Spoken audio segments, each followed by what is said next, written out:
It's the only one of the 7 wonders of the world that is still standing today. 5 million tons of stone, stacked 146 meters high, 4,500 years ago. The Great Pyramid of Khufu is the tallest, largest, and most enigmatic of all the pharaonic constructions. 45 centuries later, the mystery lives on. How was the pyramid actually built? French architect Jean-Pierre Houdin has been investigating this question for 10 years. He's scrutinized and studied the monument with the eye of an expert, as if he were going to rebuild the whole thing himself. Today, at the end of his investigations, and with the help of new technology, he's offering a revolutionary solution. Could he have managed to solve the mystery of the Great Pyramid of Khufu?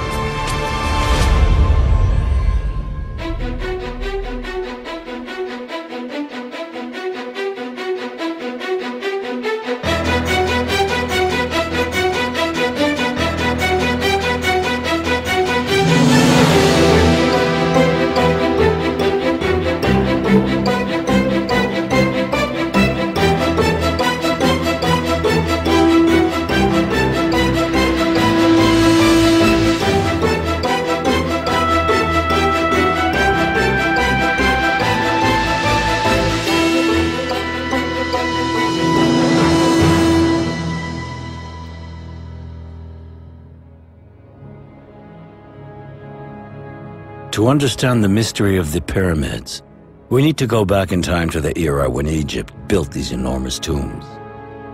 On the Giza Plateau, these mountains of stone are the masterpieces of a civilization wholeheartedly committed to the quest for eternity.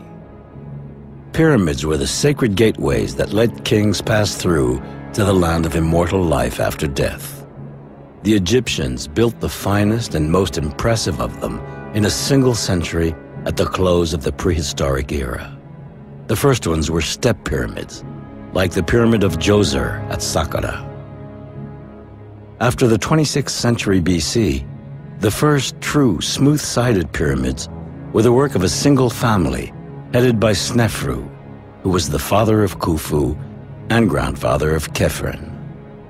Originally, the outer surface of the tombs was made of a smooth layer of dazzling white limestone blocks.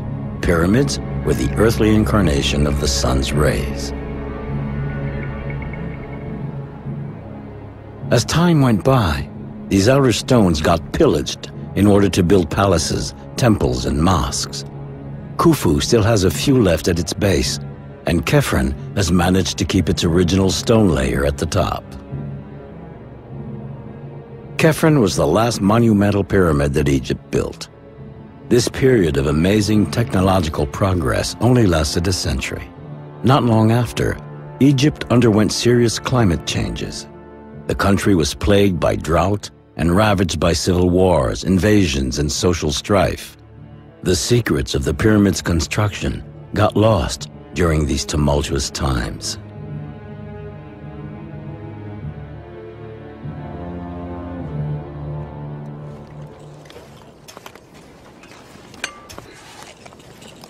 Recently, archaeologists have discovered the village that housed the workers who built these monuments 4,500 years ago.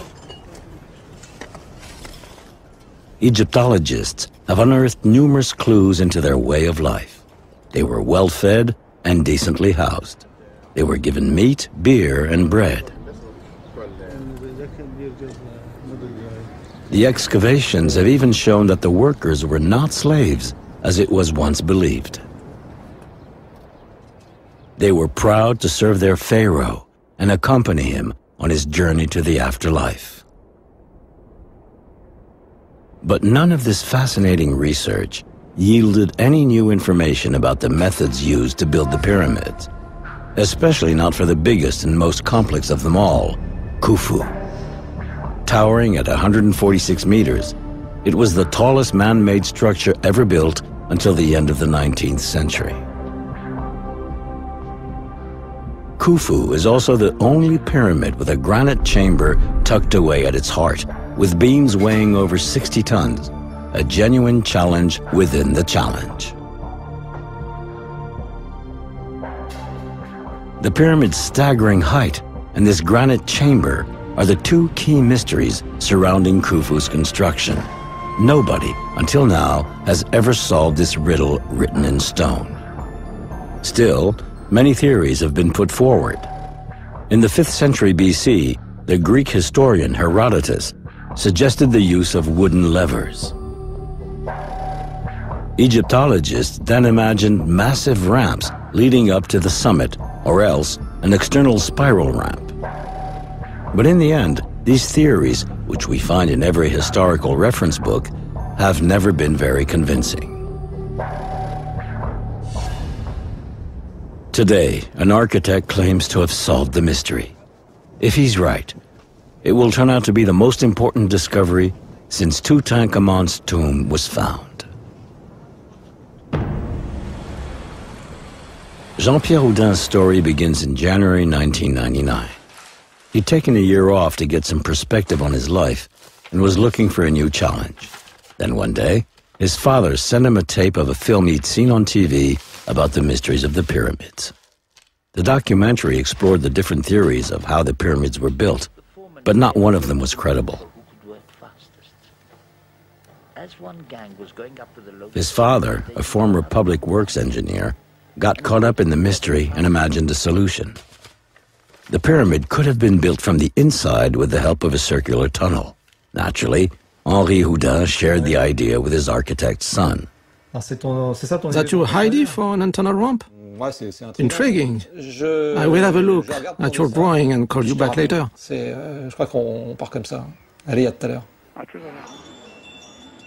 Jean-Pierre was fascinated and devoured anything he could get his hands on concerning the pyramids. He read the most reputable books, studied every drawing, and analyzed every theory. Almost overnight, he became a fanatical expert on the architectural wonders of ancient Egypt. A simple architect was transformed into an obsessional genius.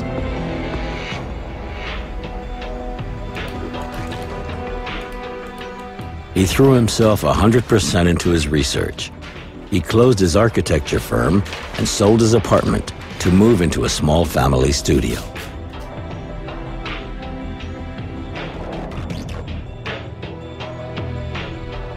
He worked 10 hours a day developing his father's idea, adapting it in keeping with the ancient Egyptians' know-how. So your ramp is here. See, it's basically a great idea. But I think we should break it up into sections, like this. Seems logical. A spiral with right angles. And see, it goes up like this. Well, all you have to do is keep working on it. Well, I think it might take about 10 years before I can get you onto the internal ramp. There is a lot of work to do.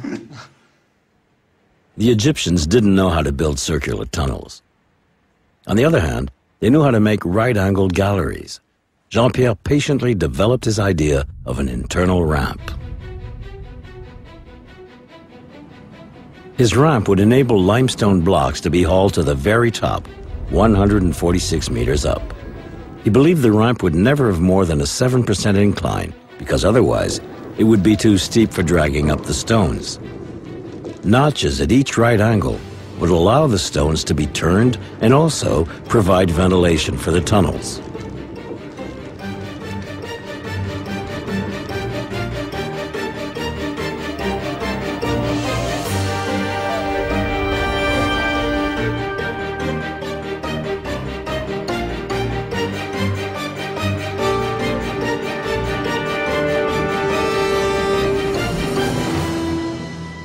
It was a brilliant theory, revolutionary even, but it still had to be proven.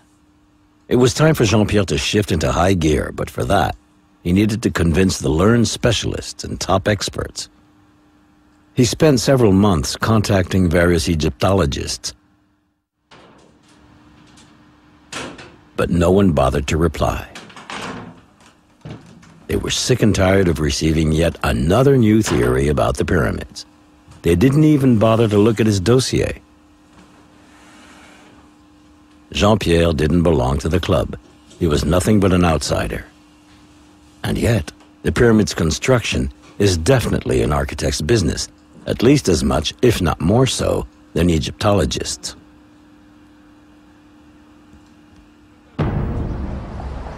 No one's a prophet in their own land.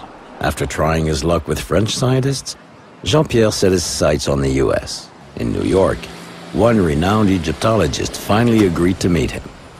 Jean-Pierre pulled out his last playing card. To get to Egypt and verify his theory, Jean-Pierre needed an in.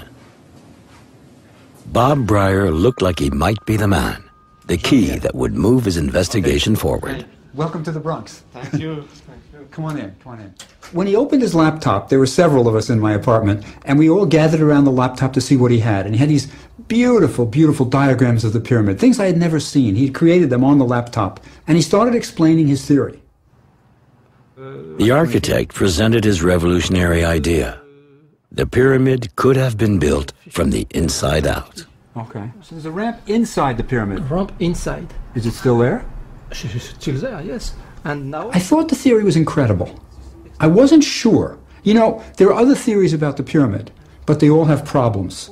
This theory solved some of those problems, but it was just so amazing that I just couldn't believe it could be true at first.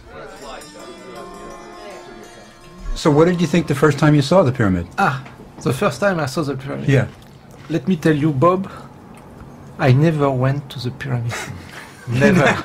You never saw it? No. You've been working on this thing for 5 years, and you haven't seen the pyramid? No. No? No. Why not?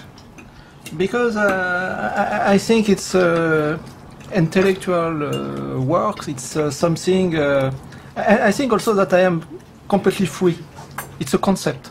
Yes. At the base, the architect who draw the pyramid have no pyramid in front of them. Look, if anybody's going to take your theory seriously, you have to see the pyramid. Bob Breyer was hooked by the story and Jean-Pierre's theory. He decided to help him and convinced him to finally go to Egypt.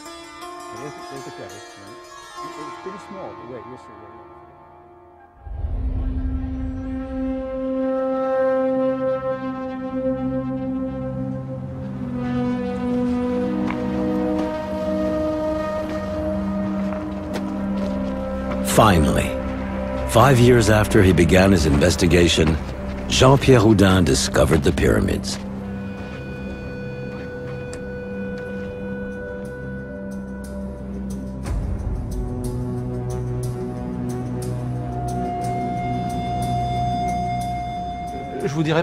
It wasn't like I got there and went, whoa, there's a pyramid. I was impressed, like everyone, but I was already so familiar with it. I knew it inside and out. I saw it in a different way. I knew where every little stone was, every little detail, every little joint. I felt at home. Thanks to Bob Breyer, he enjoyed the rare privilege of a private tour. We are in the Thieves entrance.